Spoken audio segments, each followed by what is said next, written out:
Vous êtes-vous déjà demandé pourquoi certaines personnes semblent accumuler de la richesse avec facilité, tandis que d'autres vivent de chèque en chèque, peu importe combien elles gagnent?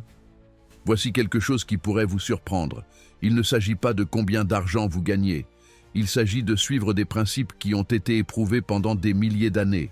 La communauté juive a survécu à des persécutions, à l'exil et à d'innombrables catastrophes économiques au cours de l'histoire.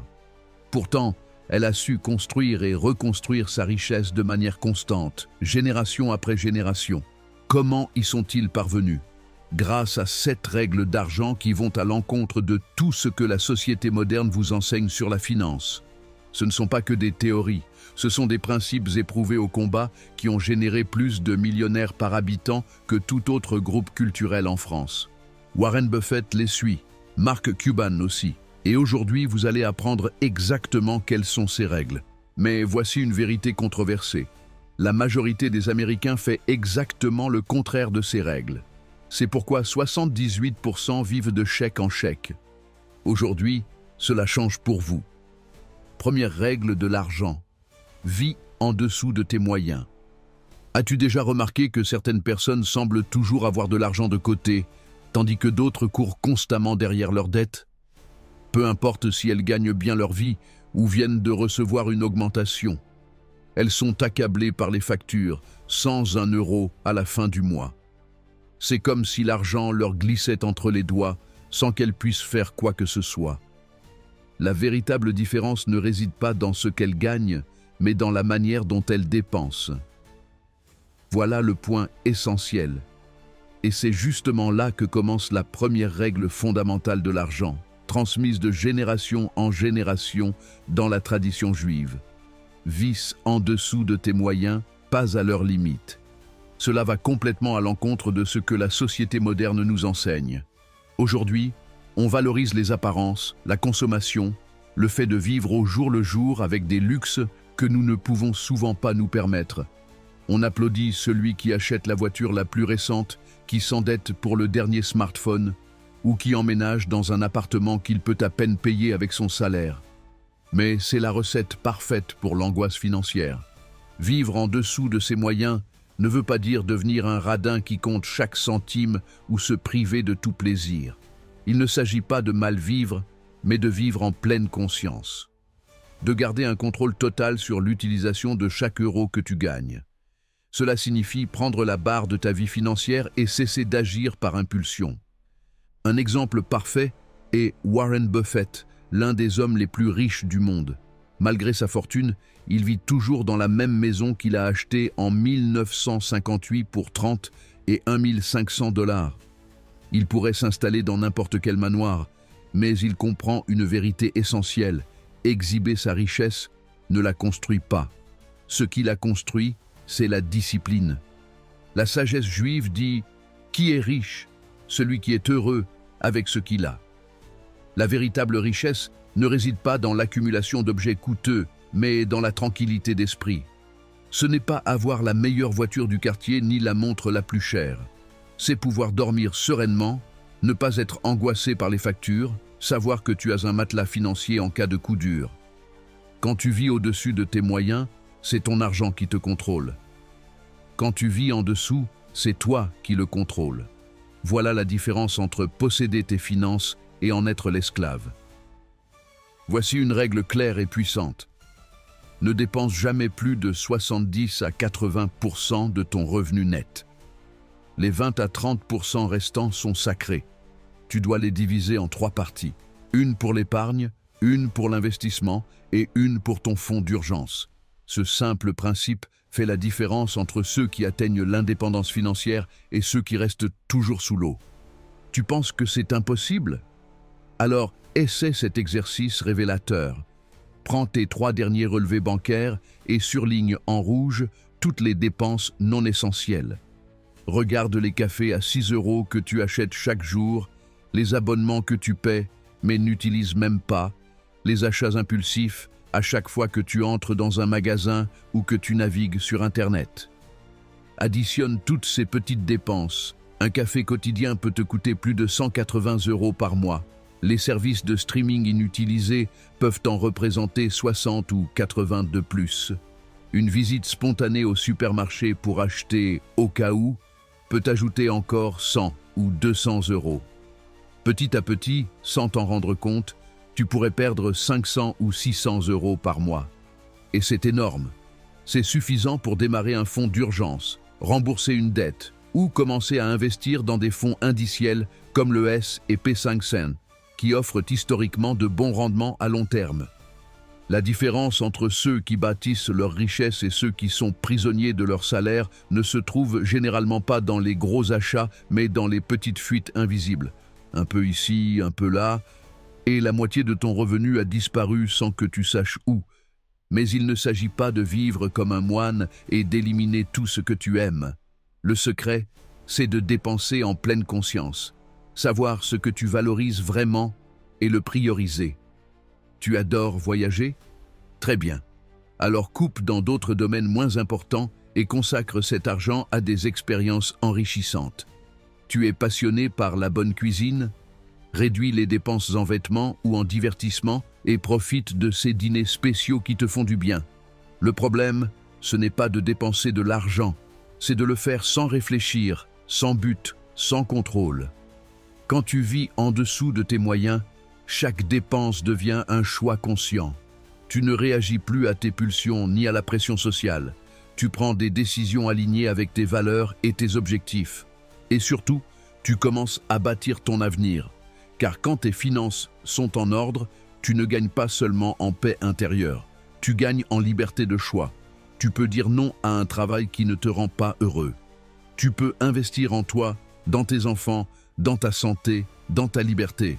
Tu peux prendre des risques calculés. Tu peux rêver avec une base solide. Ce principe de vivre en dessous de tes moyens est le fondement de tout le reste. Ça ne sert à rien d'épargner si tu t'endettes en parallèle. Ça ne sert à rien d'investir si ton mode de vie dévore chaque centime. Ça ne sert à rien de travailler plus si tu dépenses tout pour donner l'image d'une vie que tu ne peux pas réellement soutenir. Et ce n'est pas seulement une technique financière, c'est une philosophie de vie. Une manière d'honorer l'effort que tu fournis pour gagner ton argent et de protéger le bien-être de ta famille. Vivre en dessous de tes moyens, c'est le premier pas pour cesser de survivre et commencer à construire. Mais attention, ce n'est que la base, parce que tu peux économiser et bien gérer ton argent. Mais si tu tombes dans le piège que la plupart des gens acceptent comme normal, ce piège déguisé en confort et modernité, ta richesse peut s'évaporer en un clin d'œil. Et ce piège, c'est la dette, thème de la prochaine règle. Deuxième règle de l'argent, évite les dettes autant que possible. Je vais être direct. Dans la tradition juive, la dette est perçue comme quelque chose de réellement dangereux. Ce n'est pas simplement un outil financier, c'est une menace pour le bien-être personnel, la stabilité familiale et la liberté spirituelle. Il existe un ancien proverbe qui résume cela de manière percutante. Celui qui emprunte devient serviteur de celui qui prête. C'est une image puissante et juste.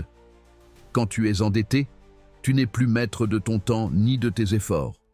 Ton énergie, ton travail, ta paix intérieure, tout est subordonné à l'obligation de rembourser. Et si tu as déjà eu une dette envers une banque ou si ta carte de crédit était au maximum, tu sais exactement ce que ça fait. C'est une pression constante, un poids qui te suit partout jusqu'à devenir une partie normale de ta vie, sans même que tu t'en rendes compte. Dans l'ancienne loi juive, il était strictement interdit de percevoir des intérêts sur les prêts faits aux membres de sa propre communauté. Cette règle repose sur un principe éthique très clair. Il ne faut pas profiter de la souffrance d'autrui. Si quelqu'un traverse une période difficile et a besoin d'aide, ton rôle en tant que membre de la communauté n'est pas d'en tirer profit, mais de le soutenir. Ce principe favorise non seulement la justice, mais protège aussi le groupe dans son ensemble. Et pourtant, aujourd'hui nous vivons dans une économie entièrement bâtie sur l'endettement. Les dettes sont devenues la norme, presque glamourisées. On te propose des cartes de crédit avec des points, des voyages et des avantages, des prêts personnels en quelques minutes, un financement automobile à crédit infini avec 0% d'intérêt. jusqu'à ce que tu lises les petites lignes. Derrière chaque offre se cache un piège. Parce que quand tu acceptes une dette, c'est rarement depuis une position de force. La majorité le fait parce qu'elle pense ne pas avoir d'autre choix, parce qu'elle est pressée, sous tension ou simplement mal informée. Et ainsi commence le cycle qui piège des millions de personnes pendant des décennies. Pour de nombreuses familles juives, cette relation à l'argent est totalement inacceptable. Pas seulement à cause des conséquences économiques, mais parce que cela représente une perte totale d'autonomie. Être endetté ne t'engage pas uniquement sur le plan financier. Cela t'affaiblit émotionnellement, limite tes choix et te vole ton sommeil. Tu ne peux pas quitter un emploi que tu détestes parce que tu as besoin du salaire fixe pour rembourser tes mensualités. Tu ne peux pas investir dans de vraies opportunités parce que tu es déjà pris dans des paiements inutiles. Même ta santé physique en pâtit. Le stress chronique lié à l'endettement est associé à l'anxiété, à l'insomnie, à l'hypertension et même à la dépression. Pense-y une seconde. Quand tu dois de l'argent, tu ne travailles pas pour toi, tu travailles pour les autres. Tes revenus vont d'abord à la banque, à la carte de crédit, au prêteur. Toi, tu touches ce qui reste, s'il reste quelque chose. Et ça, mois après mois, année après année.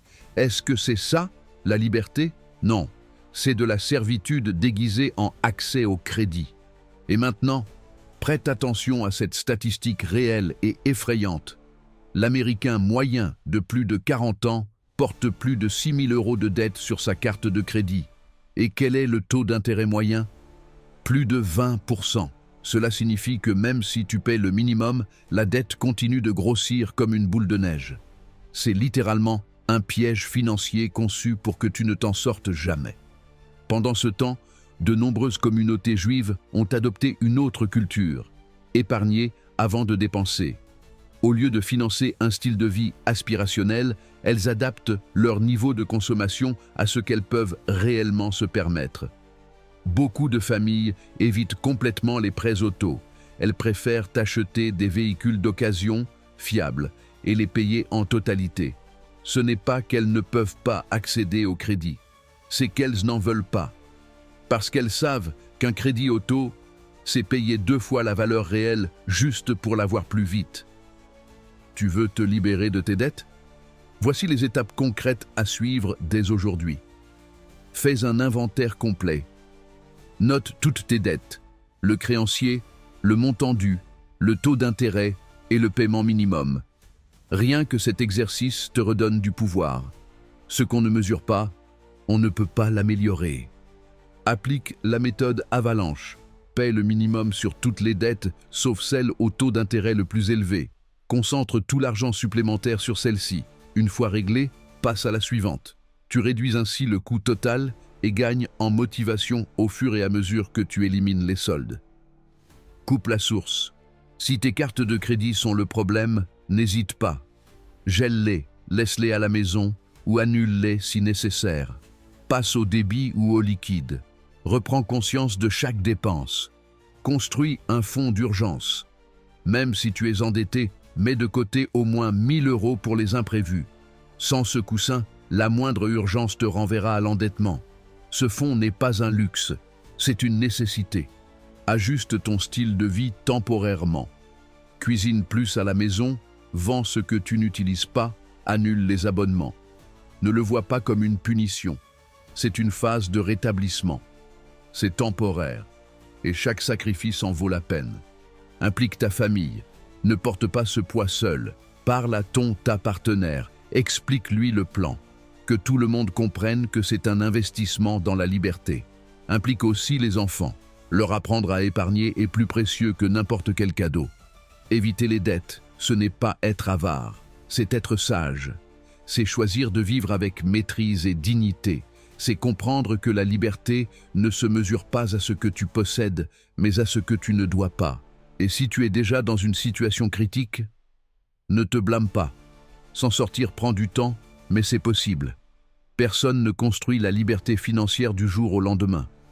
Mais chaque décision que tu prends aujourd'hui t'en rapproche ou t'en éloigne. Dans la culture juive, la prudence financière n'est pas un choix facultatif. C'est un principe fondamental, parce que la dette ne compromet pas seulement ton portefeuille.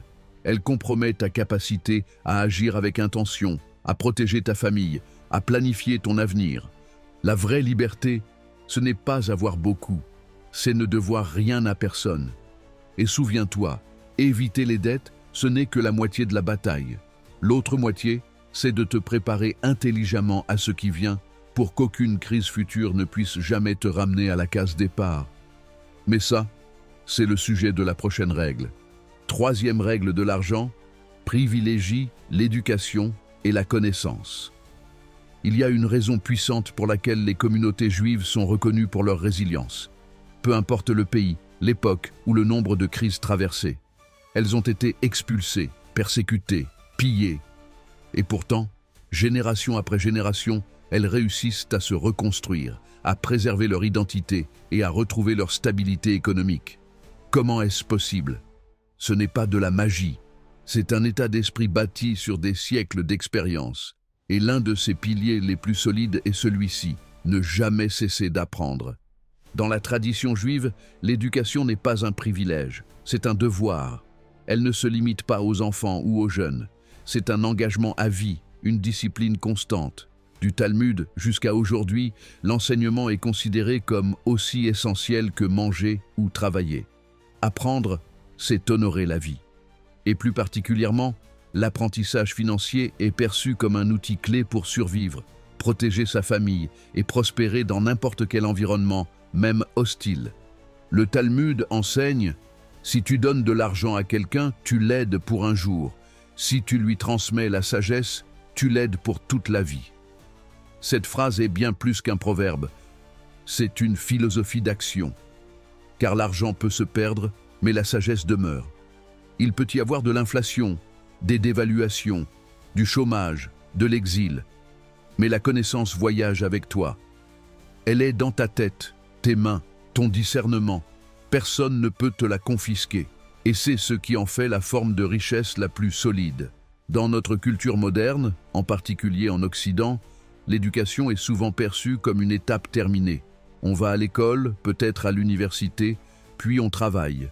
Et à partir de là, beaucoup passent en mode automatique. Ils pensent savoir suffisamment.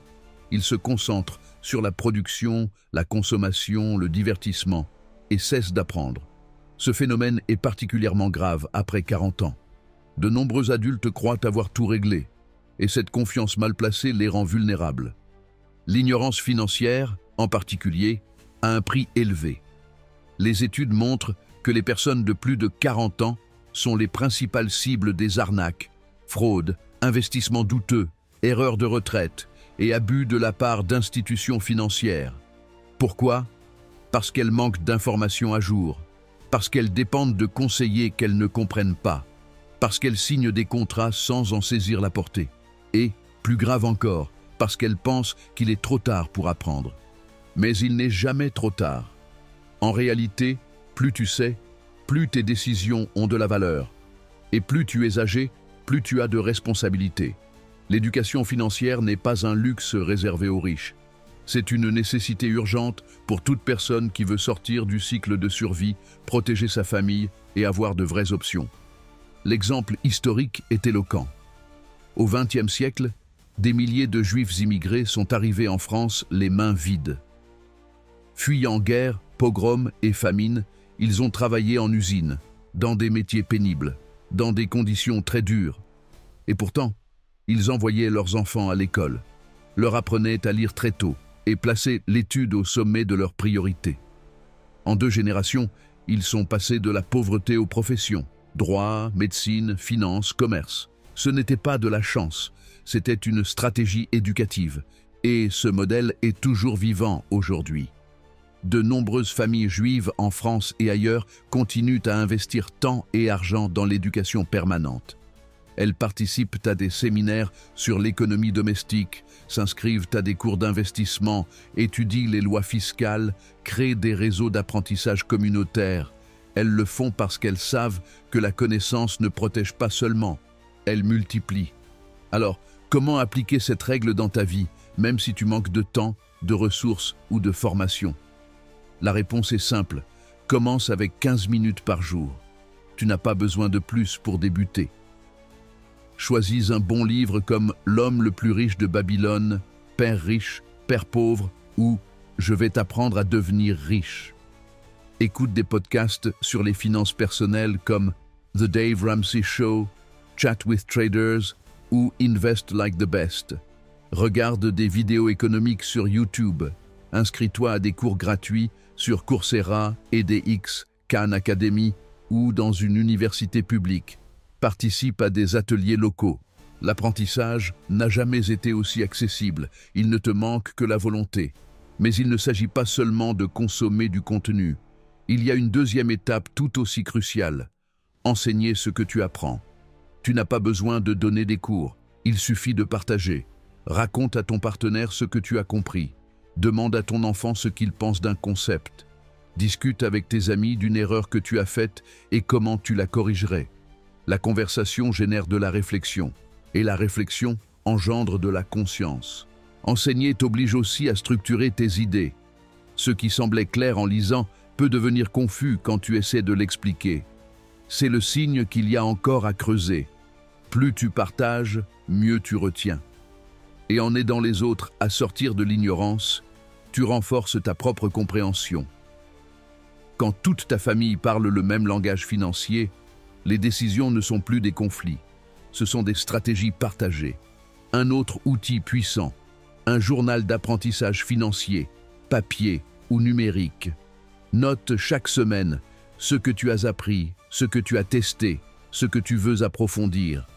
Note aussi tes émotions, ce qui t'a surpris, ce qui t'a fait peur, ce que tu ne comprends pas encore. Ce journal devient ton plan. Et avec le temps, tu verras ta progression, tes erreurs, tes réussites. Cela construit ta confiance. Et la confiance est essentielle pour agir. La tradition juive considère la connaissance comme une richesse portable. Elle ne prend pas de place, elle ne perd pas de valeur, elle n'est pas imposée. Et dans les pires moments, elle peut faire la différence entre s'effondrer et rebondir. Pendant la Seconde Guerre mondiale, des milliers de familles juives ont tout perdu. Mais ceux qui avaient un métier, qui parlaient plusieurs langues, qui comprenaient le commerce ou la loi, ont pu se reconstruire ailleurs. Leur seul capital était leur savoir. Et c'était suffisant. La dépendance envers des sources externes, en revanche, est une forme moderne d'esclavage. Si tu as toujours besoin que quelqu'un t'explique tes finances, si tu ne peux rien décider sans peur, si tu ne comprends pas un relevé de compte ou un contrat, tu es vulnérable. Et la vulnérabilité économique est le début de la perte de liberté. Mais tout cela a une solution. Et elle commence par une décision quotidienne. Apprendre. Que tu aies 20, 40 ou 70 ans. Avec ou sans diplôme. Ce qui compte, c'est ta volonté de grandir, de changer, de progresser. Apprendre te permet d'éviter les erreurs classiques, souscrire à de mauvaises assurances, payer des frais inutiles, tomber dans des prêts abusifs, repousser la retraite sans plan. Et cela te permet aussi d'identifier des opportunités. Investissements simples, avantages fiscaux peu connus, projets durables. Mais pour tout cela, il faut du discernement. Et le discernement s'acquiert avec des études, de la pratique et de l'humilité.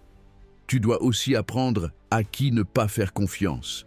Le monde regorge de gourous de la finance promettant des gains rapides, de schémas trop beaux pour être vrais. Sans éducation, tu peux tomber dans le piège. Avec de l'éducation, tu es bien plus difficile à tromper. Il ne s'agit pas de tout savoir. Personne ne sait tout. Il s'agit de développer un esprit critique, de poser les bonnes questions, de pouvoir dire « Je ne comprends pas encore, mais je vais comprendre ». Cette attitude distingue ceux qui répètent les cycles de pauvreté et de dette de ceux qui atteignent la stabilité et la croissance. Un point essentiel, intégrer l'apprentissage au mode de vie familial. Pas comme un devoir individuel, faisant une habitude collective, lire un livre ensemble, regarder un documentaire, discuter d'économie domestique le dimanche, écouter un podcast en voiture. Plus l'apprentissage est naturel, plus son impact est durable. Ne sous-estime jamais l'effet cumulé des petites actions éducatives. 15 minutes par jour, 5 jours par semaine, c'est plus de 60 heures par an. En 5 ans, cela représente plus de 300 heures de formation financière, sans bouger de chez toi, gratuitement. Ça change une vie. Et quand tu apprends, tout commence à changer. Ta vision du travail, ta relation à l'argent, ta manière de consommer, ton estime de toi. Parce que tu ne vis plus dans la peur, tu vis avec stratégie. Parce que tu cesses de réagir, tu commences à anticiper. Mais, et c'est crucial, la connaissance sans action ne vaut rien. Lire sans appliquer, c'est se divertir, pas se transformer. C'est pourquoi la règle suivante te montrera comment transformer tout ce que tu apprends en actions concrètes. Apprendre est la première étape. La suivante, c'est exécuter, mesurer, ajuster et progresser. Et c'est là que tu commences vraiment à bâtir une liberté financière durable. Quatrième règle de l'argent, diversifie sans pitié. Bien avant l'existence de Wall Street, les sages juifs mettaient déjà en garde contre les dangers de tout miser sur une seule source. Ce principe ne vient pas d'une mode financière, mais de l'expérience accumulée par des générations ayant traversé guerres, exil, crises économiques et persécutions. Et de cette expérience est née une règle essentielle qui traverse les siècles. Ne mets pas tous tes œufs dans le même panier. Aussi simple, aussi puissant. Le Talmud, texte central de la pensée juive, donne une instruction directe. Divise ton argent en 3 parts. Une pour la terre, une pour les affaires et une à garder en réserve. Cette phrase, prononcée des milliers d'années avant l'apparition des bourses, des obligations ou des banques centrales, contient l'un des principes les plus solides de la gestion de l'argent, la diversification.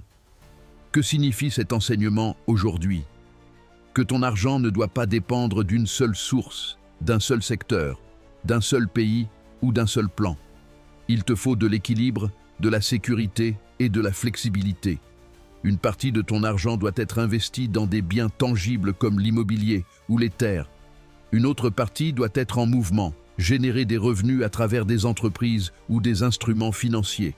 Et la dernière doit rester disponible, liquide, accessible pour faire face à une urgence ou saisir une opportunité. Les communautés juives n'ont pas appris cela en théorie. Elles l'ont vécu. Au fil des siècles, des propriétés ont été confisquées, des commerces détruits, des banques ont fait faillite. C'est pourquoi la diversification n'était pas une stratégie de rendement, mais de survie. Si elle perdait un domaine, elle pouvait s'appuyer sur un autre. Et cette logique est aussi valable aujourd'hui qu'il y a 1000 ans. La crise financière de 2008 a montré ce qui arrive quand on concentre trop sur un seul type d'actifs. Des milliers de personnes avaient la majeure partie de leur richesse dans l'immobilier, les prêts hypothécaires ou des fonds liés aux crédits à risque. Quand le marché s'est effondré, elles ont tout perdu. Même chose lors de l'éclatement de la bulle Internet en 2000. Ceux qui avaient mis toutes leurs économies dans les actions technologiques, croyant à l'infaillibilité d'Internet, ont vu leur patrimoine s'évaporer en quelques semaines. C'est pourquoi de nombreuses familles juives en France appliquent encore aujourd'hui, parfois de manière informelle, la règle du Talmud.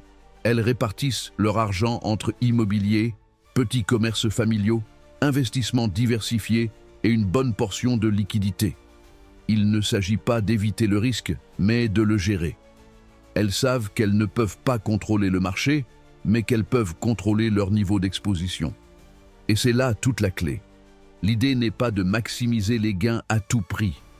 Le véritable objectif est de minimiser la probabilité d'une perte catastrophique. La richesse durable ne se construit pas en misant tout sur un seul cheval, mais en répartissant intelligemment ses ressources. Et comment cela se traduit-il en règles concrètes aujourd'hui? Voici un guide moderne des tiers. Un tiers de ton argent devrait être dans des instruments de croissance comme les actions, les fonds indiciels ou les entreprises en développement. Un autre tiers dans des actifs stables comme l'immobilier, les obligations ou les dépôts à terme. Et le dernier tiers devrait rester liquide dans des comptes d'épargne, de l'argent en espèces ou des placements à court terme facilement accessibles. Ce modèle présente plusieurs avantages. D'abord, il offre de la flexibilité. Si une urgence survient, Tu peux utiliser les fonds liquides sans devoir vendre des actions à perte ou t'endetter. Ensuite, il procure de la sérénité. Si un marché chute, les deux autres te soutiennent. Enfin, il permet de saisir des opportunités. Quand les autres paniquent, tu peux acheter à bas prix car tu disposes de liquidités. Mais il y a plus important encore, ce modèle t'oblige à analyser la structure réelle de ton patrimoine. La plupart des gens pensent être diversifiés, alors qu'en réalité, 80% de leur argent est concentré dans un seul endroit, leur maison et leur emploi. Deux sources qui semblent sûres, jusqu'au jour où elles ne le sont plus. Pose-toi cette question cruciale. Si mon principal actif perdait 30% de sa valeur demain, serais-je en sécurité? Si la réponse est non, c'est que tu es surexposé et vulnérable. C'est ton signal d'alarme. Il est temps d'agir.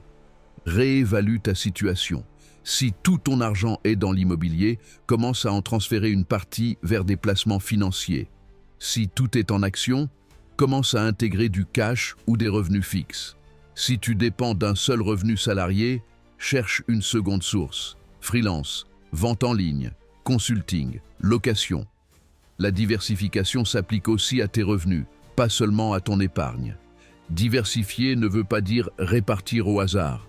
Cela signifie prendre des décisions informées et planifiées. Chaque partie doit avoir un rôle.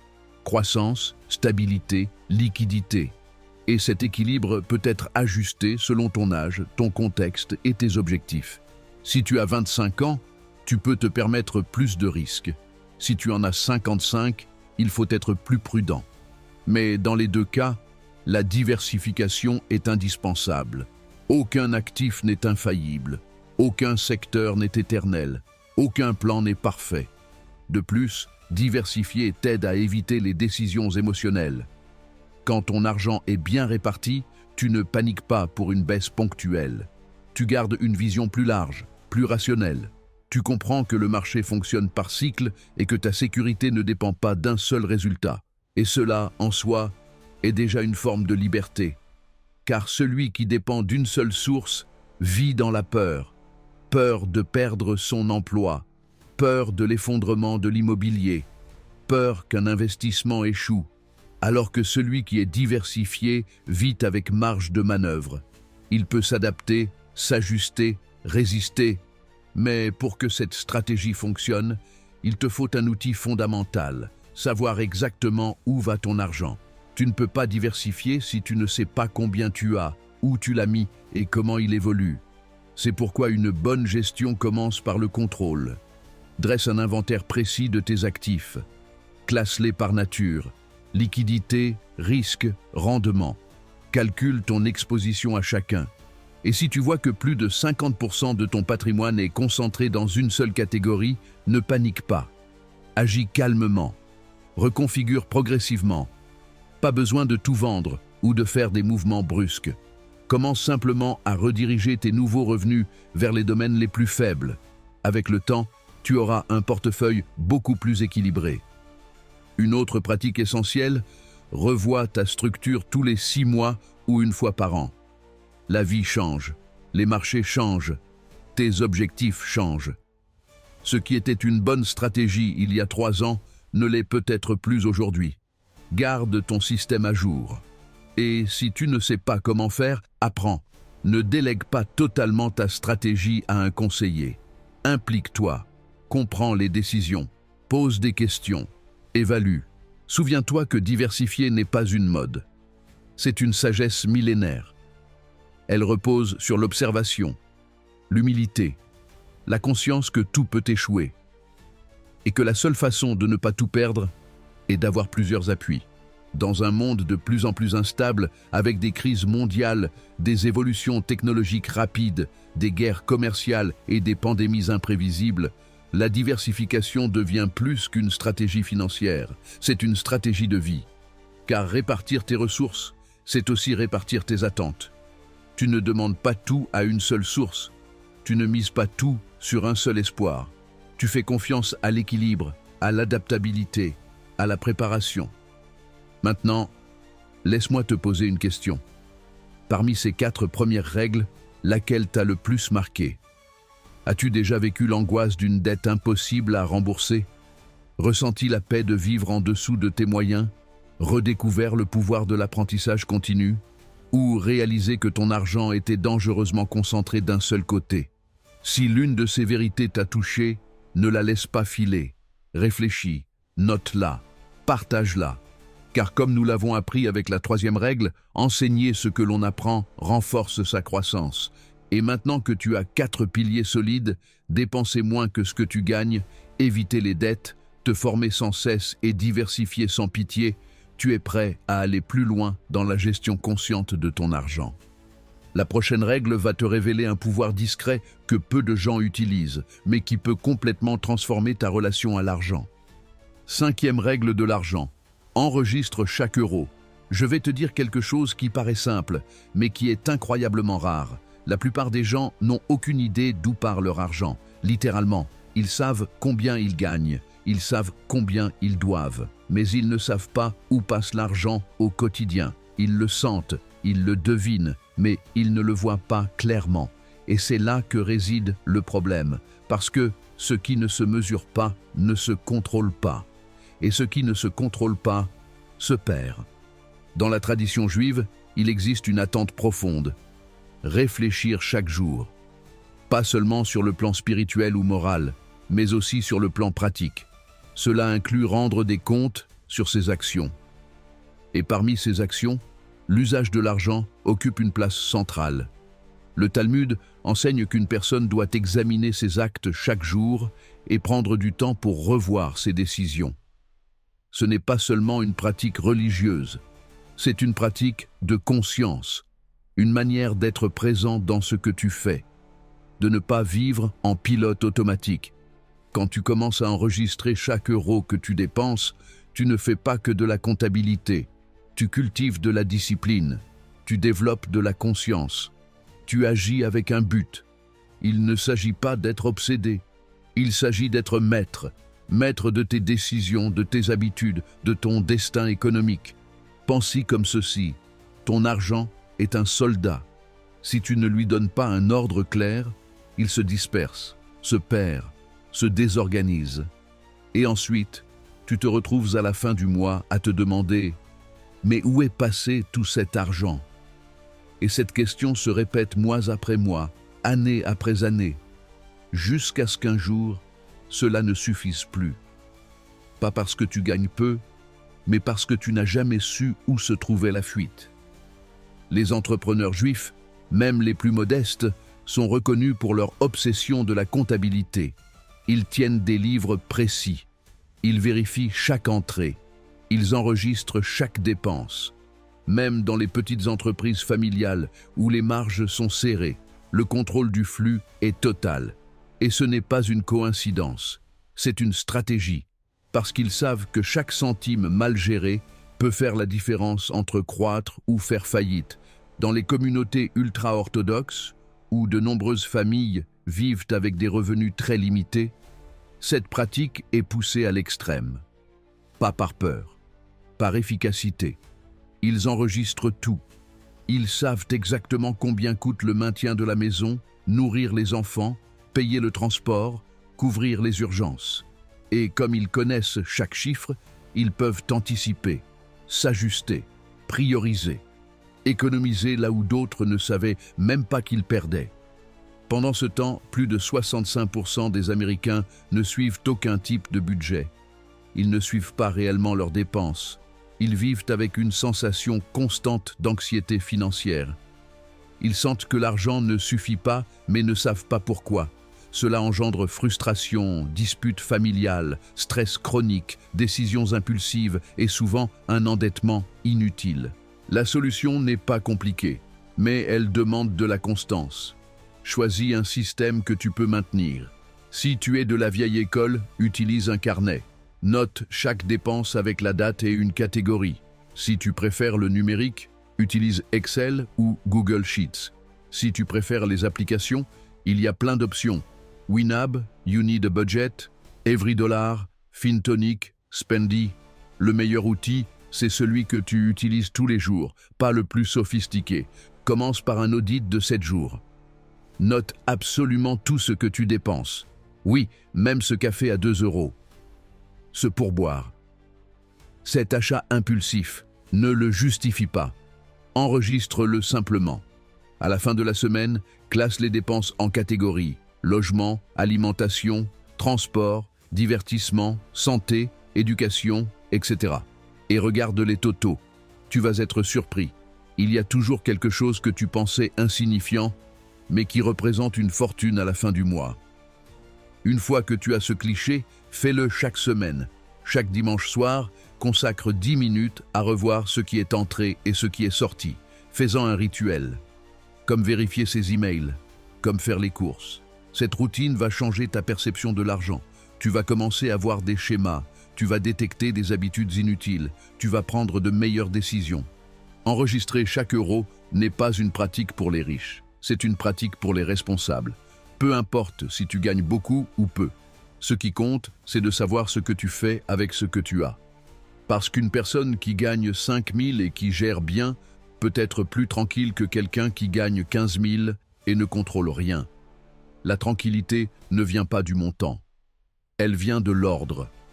Et cet ordre commence à impacter d'autres domaines. Tu commences à prioriser.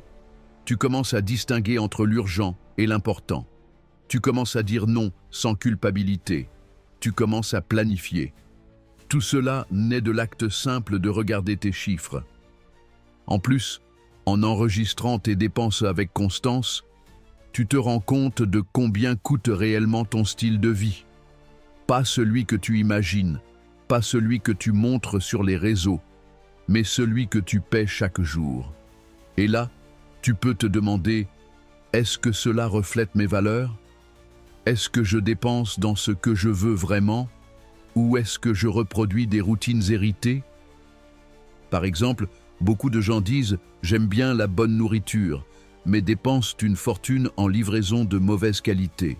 D'autres disent « j'adore voyager », mais jettent des centaines d'euros dans des vêtements qu'ils ne portent jamais. Quand tu enregistres chaque euro, tu commences à aligner ton argent avec tes vraies valeurs. Et cela t'apporte de la cohérence. Et la cohérence apporte la paix. Enregistrer te protège aussi. Si un jour quelqu'un te fait payer trop, si tu vois un mouvement étrange sur ton compte, si tu dois justifier une dépense ou faire un budget rapidement, tu as tout documenté. Tu ne dépends pas de ta mémoire. Tu n'improvises pas.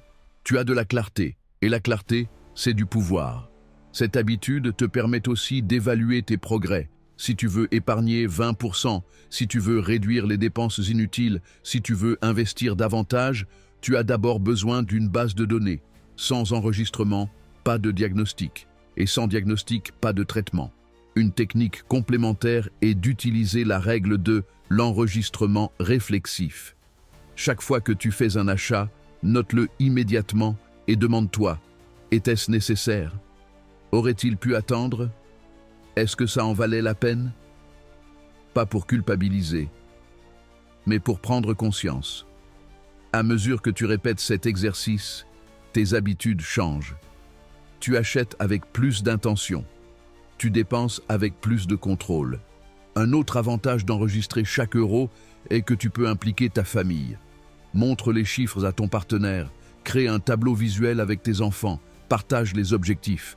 Pas comme une obligation, mais comme une construction commune. Quand tout le monde participe, tout le monde valorise. Et quand tout le monde valorise, on prend plus soin. Dans la tradition juive, l'acte d'enregistrer a aussi un sens spirituel. C'est un acte de responsabilité envers soi-même et envers la communauté.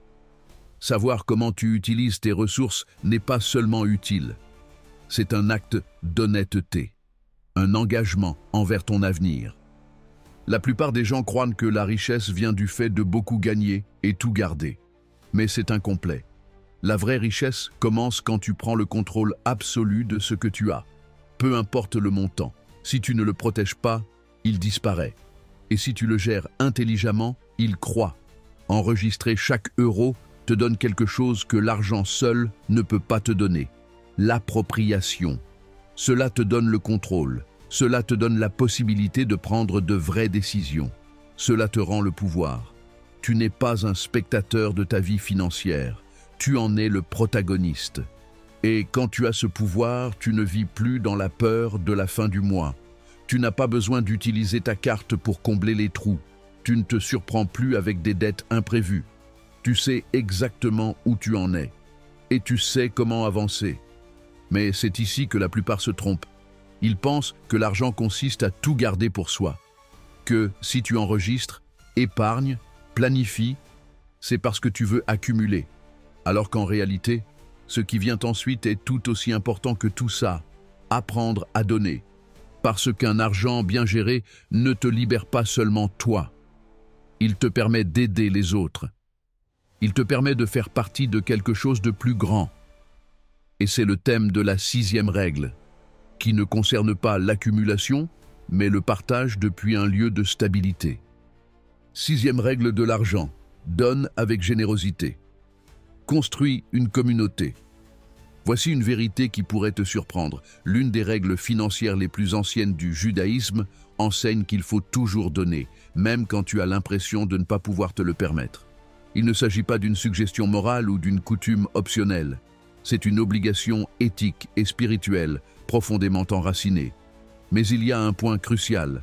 Dans la tradition juive, donner n'est pas seulement un acte de bonté ou de compassion. C'est une stratégie de vie, un outil concret de stabilité personnelle, familiale et communautaire. Le mot hébreu pour charité est zedaka, mais il ne signifie pas charité au sens occidental. Ce n'est pas un geste supérieur de celui qui a envers celui qui n'a pas. Il ne s'agit pas d'aumône. Zedaka signifie justice, droiture. Autrement dit, donner n'est pas une option noble, c'est ce qui est juste. Et ce principe transforme toute la relation à l'argent.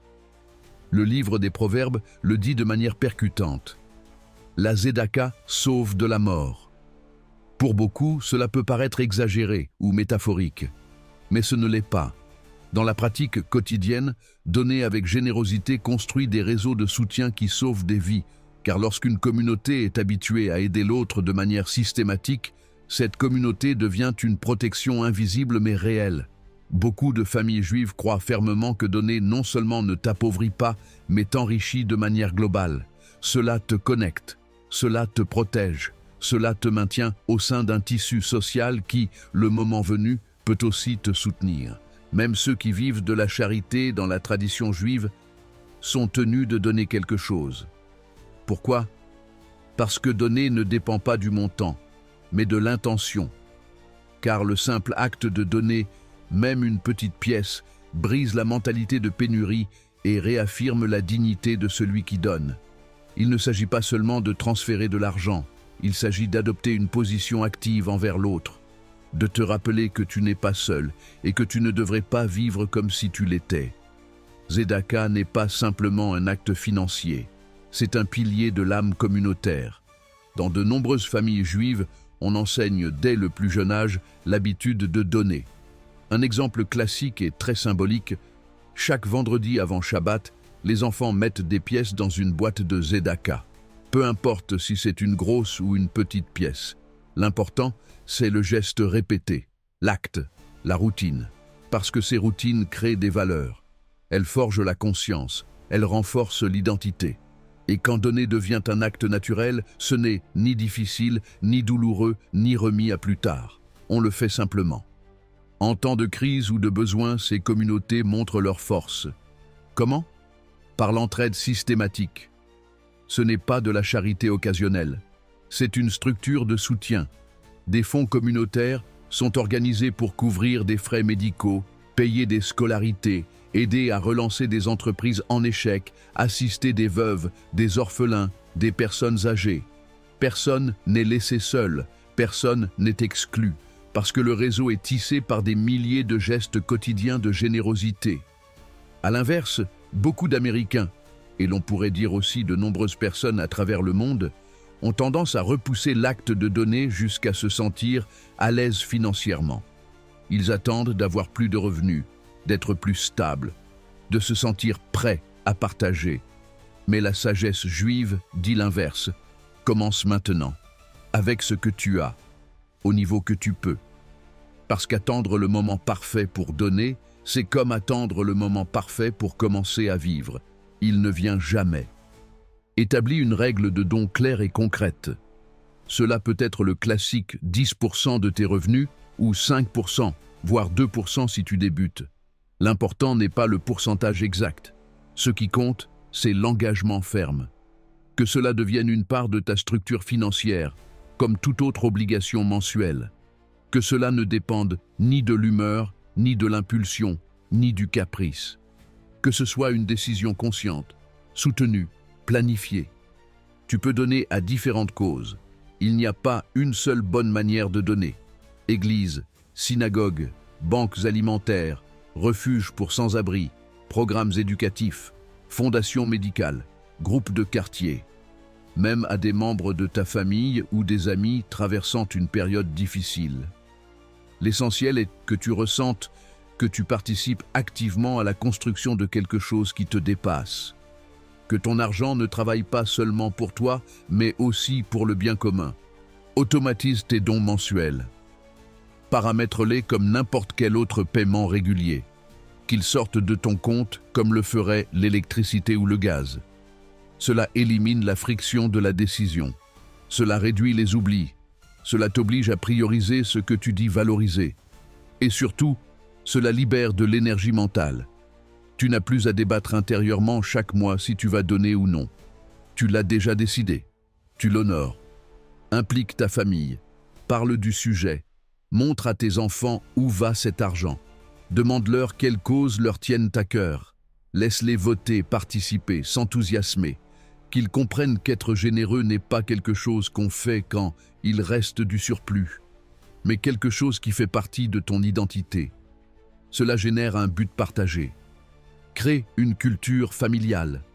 Renforce des valeurs que le monde extérieur ne promeut pas toujours. Et voici ce qu'il y a de plus contre-intuitif.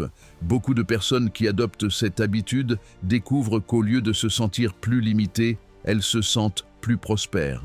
Pas parce qu'elles gagnent magiquement plus, mais parce que l'acte de donner leur rappelle qu'elles ont suffisamment, qu'elles vont bien, qu'elles peuvent contribuer. Cela active une mentalité d'abondance. Cela déplace le regard de ce qui manque vers ce qui est déjà là. Et c'est l'une des transformations les plus puissantes que tu puisses vivre dans ta relation à l'argent.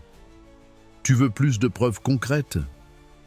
Il existe des études qui montrent que les personnes qui donnent régulièrement ont des niveaux de stress financier plus bas. Elles rapportent une plus grande satisfaction personnelle et elles ont des réseaux sociaux plus solides. Pourquoi? Parce que celui qui donne construit. Il tisse des liens. Il devient une partie de quelque chose. Et cela génère du capital social qui vaut souvent plus que n'importe quel intérêt composé. Donner te prépare aussi pour l'avenir. Car si un jour tu as besoin d'aide, tu ne partiras pas de zéro. Tu feras déjà partie d'un réseau, d'une communauté, d'un circuit où le soutien est mutuel, naturel, réciproque. Et c'est une forme d'assurance invisible que peu de gens comprennent jusqu'à ce qu'ils en aient besoin. La Tzedaka t'oblige aussi à regarder vers l'extérieur, à reconnaître que ton histoire n'est pas la seule, qu'il y a d'autres réalités, d'autres luttes, d'autres besoins. Elle te sort de l'isolement. Et cela aussi, c'est de la richesse. Parce que cela te rend plus humain, plus empathique, plus conscient de ton rôle dans le monde. Et oui, cela t'apporte aussi une paix intérieure, parce que tu sais que tu ne vis pas uniquement pour accumuler, que ton argent a un but, que ton succès n'est pas seulement individuel, que tu utilises tes ressources pour alléger les fardeaux d'autrui, même légèrement. Et cela, jour après jour, change la manière dont tu te vois toi-même. Cela te donne de la dignité, de la fierté, du sens. Quelques conseils pratiques pour renforcer cette règle. Choisis 3 causes qui te touchent profondément.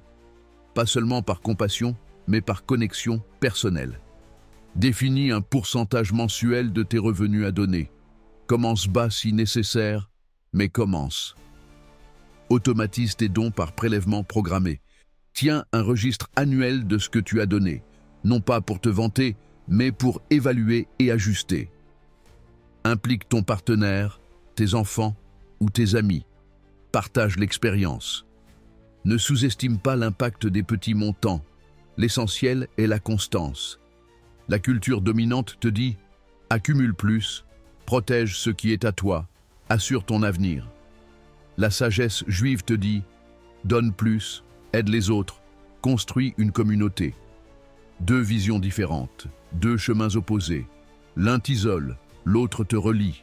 L'un te fait vivre dans la peur de perdre. L'autre t'apprend que tu n'es jamais seul quand tu fais partie de quelque chose de plus grand. Et voici une dernière réflexion. Peut-être que la richesse qui te manque le plus ne se trouve pas sur ton compte en banque. Elle se trouve dans ton niveau de connexion, dans le nombre de personnes que tu peux appeler en cas de besoin, dans le nombre de gens qui se sentent proches de toi, dans les liens authentiques qui soutiennent ta vie. C'est la richesse silencieuse que tu construis lorsque tu donnes avec générosité. Parce que l'héritage ne se mesure pas seulement en biens transmis, il se mesure en impact, en souvenir, en gratitude, en respect.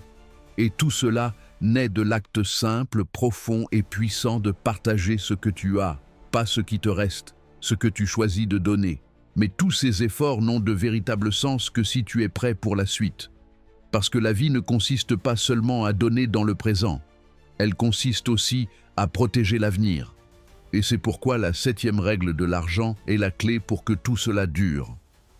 7e règle de l'argent. Planifie pour l'avenir. Laisse-moi te poser une question directe. Si quelque chose d'inattendu t'arrivait demain, ta famille serait-elle à l'abri financièrement? Tes enfants sauraient-ils quoi faire? Ta partenaire aurait-il accès à tes comptes? Tes décisions médicales seraient-elles claires? Ton héritage serait-il protégé? Dans la tradition juive, la réponse à ces questions ne peut pas dépendre de la chance. On ne laisse rien au hasard, on ne remet pas à plus tard, on se prépare à l'avance.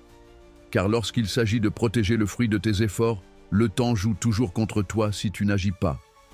Le livre des Proverbes l'exprime sans détour. Le sage voit le danger et se prépare. Le fou continue et en subit les conséquences.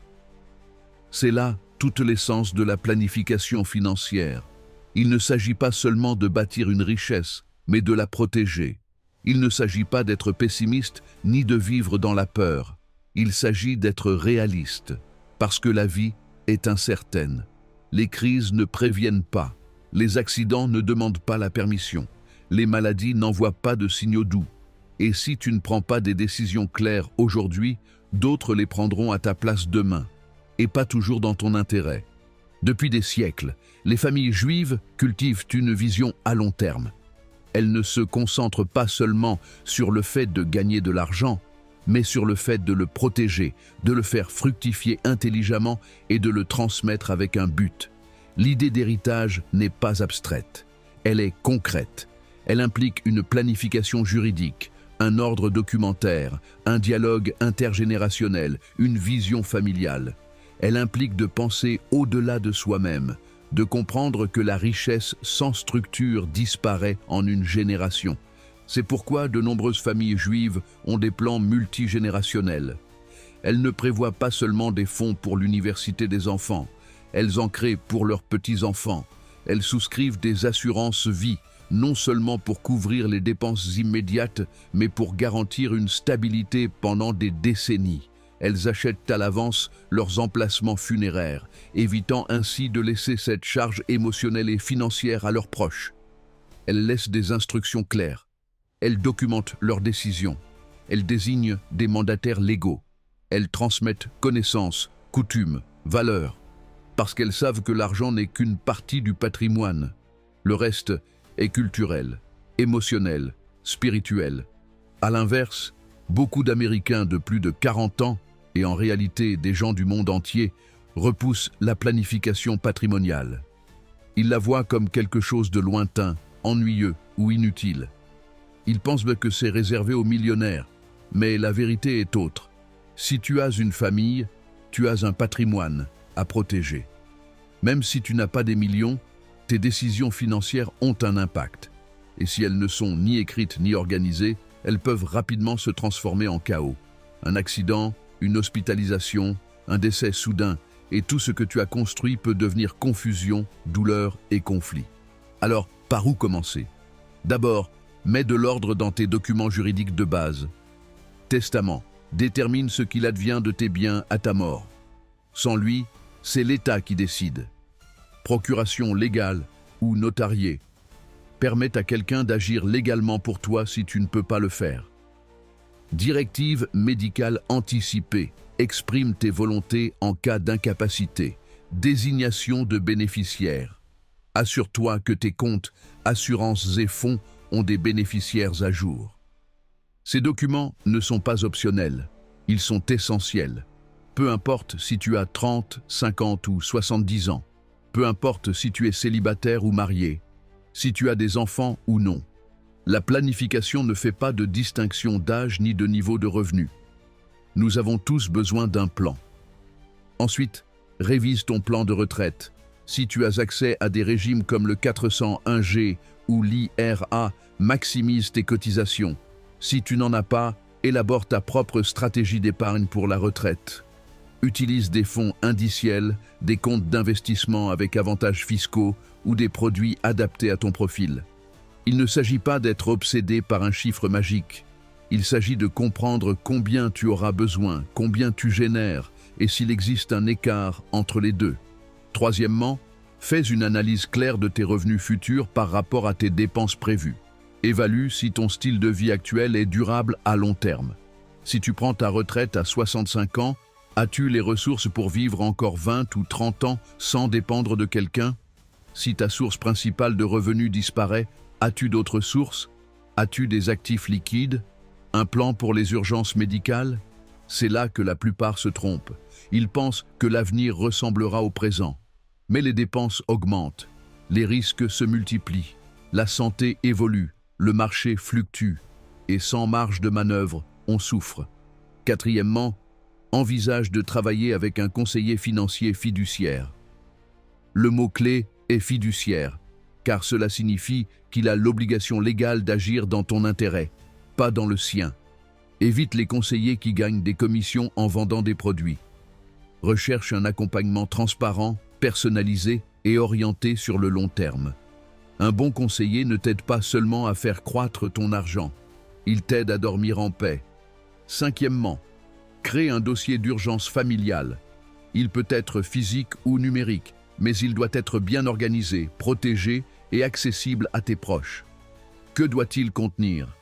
Mots de passe de comptes importants, copie de documents juridiques, police d'assurance, informations bancaires et d'investissement, contacts clés, médecin traitant, avocat, conseiller financier, instructions en cas d'urgence. Ne sous-estime pas la valeur de ce dossier. Dans un moment critique, il peut éviter des heures d'angoisse, des démarches interminables, des décisions précipitées. Et surtout, il peut garantir que ta famille agisse conformément à tes volontés. Sixièmement, parle avec ta famille. Avoir tout prêt sur papier ne suffit pas. Il faut discuter, avec clarté, maturité, empathie. Explique tes plans, partage tes décisions, expose tes valeurs. Montre pourquoi tu as pris certaines mesures. Parce que ce qui n'est pas dit est souvent mal interprété, et ce qui est gardé sous silence se perd. N'aie pas peur du sujet. Parler de l'avenir n'attire pas les malheurs. Au contraire, cela les prévient. Cela construit l'unité. Cela évite les conflits. Cela génère de la confiance. Septièmement, souviens-toi de ceci. Planifier, ce n'est pas seulement protéger ton argent. C'est une manière d'aimer. Aimer ta partenaire, en lui garantissant qu'il, elle, ne sera pas abandonné, Yetki. Aimer tes enfants en leur donnant une direction quand tu ne seras plus là. Aimer tes parents en leur épargnant des soucis. Aimer ton héritage en veillant à ce que tes valeurs soient transmises intactes. C'est une expression profonde de soin, de responsabilité, de vision. C'est pourquoi, dans la culture juive, la planification n'est pas une corvée administrative, c'est un acte sacré. On planifie non seulement pour éviter les erreurs, mais pour garantir la continuité, pour préserver ce qui compte, pour laisser plus que des objets, pour laisser une identité, une structure, une mémoire. Et il n'est pas nécessaire que tout soit parfait demain, mais il est essentiel de commencer, parce que chaque année sans planification te rend plus vulnérable, et chaque décision que tu prends aujourd'hui renforce ton avenir. Tu veux des exemples concrets? Beaucoup de familles juives créent des fonds éducatifs pour leurs petits-enfants avant même leur naissance. Pas parce qu'elles ont des certitudes, mais parce qu'elles ont une vision. Elles souscrivent aussi des assurances-vie avec des critères clairs, afin que leurs proches n'aient pas à vendre des biens ou à s'endetter si quelque chose leur arrive. Certaines organisent des réunions familiales annuelles pour parler d'objectifs communs, revoir les documents, discuter des questions légales. D'autres documentent des recettes, des histoires familiales, des valeurs personnelles, créant un patrimoine émotionnel aussi fort que l'économique. La clé est de comprendre que ton héritage, c'est plus que de l'argent. C'est tout ce qui reste quand tu n'es plus là. Et cela se construit aujourd'hui par chaque action que tu poses. Car un jour, ta famille ouvrira un dossier, lira un testament, recevra un appel. Et tout ce que tu auras fait ou négligé de faire fera la différence. Alors pose-toi ces questions. Ma partenaire saurait-il, elle, quoi faire si je venais à disparaître? Mes enfants connaissent-ils mes valeurs financières? Mes comptes sont-ils organisés et accessibles? Ai-je des assurances suffisantes? Ai-je un plan pour les soins médicaux ou la dépendance? Mes décisions sont-elles écrites ou seulement dans ma tête? Si tu as répondu non à l'une de ces questions, il est temps d'agir. Planifier pour l'avenir n'est pas un luxe, c'est une nécessité. Et plus tu commences tôt, plus tu auras de contrôle, plus de sérénité, plus de pouvoir. Parce que l'opposé de la planification, c'est l'improvisation. Et en matière financière, l'improvisation coûte cher. Ne laisse pas ton histoire entre les mains du hasard. Ne confie pas à l'État ou à des inconnus des décisions que toi seul peux prendre. Ne transforme pas tes proches en gestionnaires de ton chaos. Offre-leur de l'ordre, de la clarté, un avenir sans secousses inutiles. Quand ta vie financière est en ordre, tu ne te sens pas seulement plus riche, tu te sens plus prêt, plus en sécurité, plus en paix. Et ça n'a pas de prix. C'est la dernière règle, mais peut-être la plus profonde, parce qu'elle ferme le cercle, parce qu'elle garantit que tout ce que tu as construit avec effort ne sera pas perdu, parce qu'elle donne du sens à ton histoire, et parce qu'elle transmet un message plus fort que n'importe quel héritage. J'ai pris soin de tout, parce que tu comptes pour moi. Ces 7 règles ont aidé les familles juives à bâtir et à préserver leur richesse pendant des millénaires. Il ne s'agit ni de chance, ni de formules secrètes. Il s'agit de principes intemporels qui ont été appliqués génération après génération en s'adaptant à chaque époque sans jamais perdre leur essence.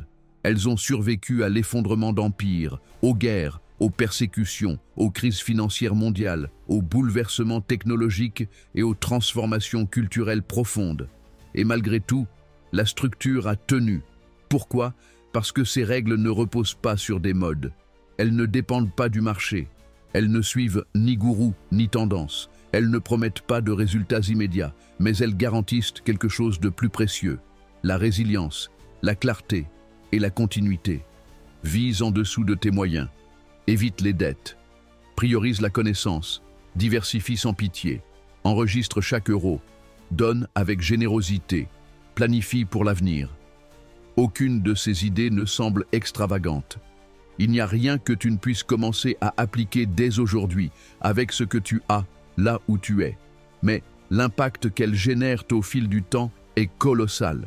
Elles ne changent pas seulement ton compte bancaire. Elles transforment ta relation à l'argent. Elles changent ta façon de penser, tes décisions, ton héritage. Et cela transforme tout.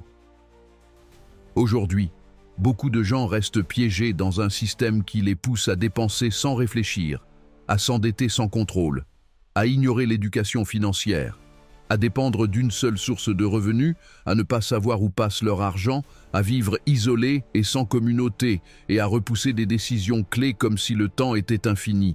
Mais il ne l'est pas. Chaque jour qui passe est une opportunité perdue ou saisie. Chaque euro dépensé sans conscience est un pas de plus loin de ton indépendance. Chaque conversation que tu évites est une responsabilité que tu laisses à d'autres. Et quand le moment de vérité arrive, une crise, une perte, un bouleversement, La différence entre le chaos et la stabilité est la suivante: qui a appliqué des principes et qui a improvisé.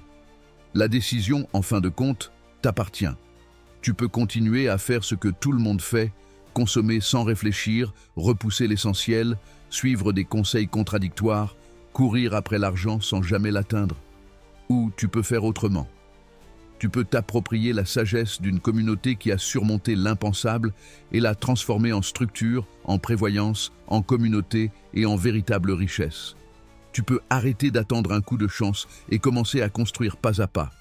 La vraie richesse, ce n'est pas seulement avoir de l'argent à la banque, c'est pouvoir dormir en paix, c'est savoir que ta famille est en sécurité, c'est ne dépendre de personne, c'est pouvoir donner sans peur, c'est avoir un plan, c'est vivre avec un but, c'est pouvoir regarder l'avenir sans anxiété, c'est savoir que si tu devais partir aujourd'hui, tu laisses de l'ordre, une direction et du sens. Cela ne s'obtient pas par des raccourcis, cela s'obtient par des principes. Alors, la question finale n'est pas rhétorique, c'est une invitation. De 1 à 10, quelle note donnerais-tu à ces principes millénaires? Pas pour moi, pour toi, pour ton histoire, pour ta famille, parce que ton avenir financier et celui de ceux qui viendront après toi commencent avec la prochaine décision que tu prends aujourd'hui.